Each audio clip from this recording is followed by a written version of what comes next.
fraction would be f of x is equal to 8x minus 4 over 15x plus 10. So, first we're going to put the derivatives of u. So, the derivatives of u is 8x minus 4. Then, derivatives of u is equal to 8. Then, derivatives of v is equal to 15. Then, isa-substitute po natin siya sa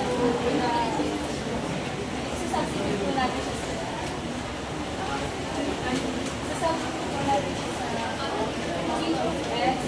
g of x times f Prime. of x minus f of x times g prime of x over f of x squared.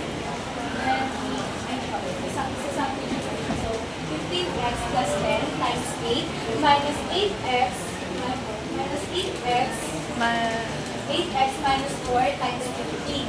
Then over 15x plus 10 squared.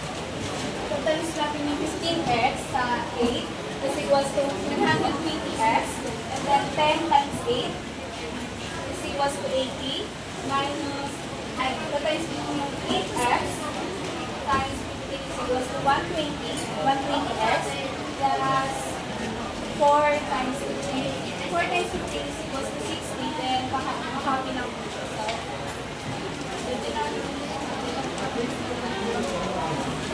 15x plus 10 squared. Ika-cancel po yung 120x and then negative 120x. And then na-add po yung 80 plus 60.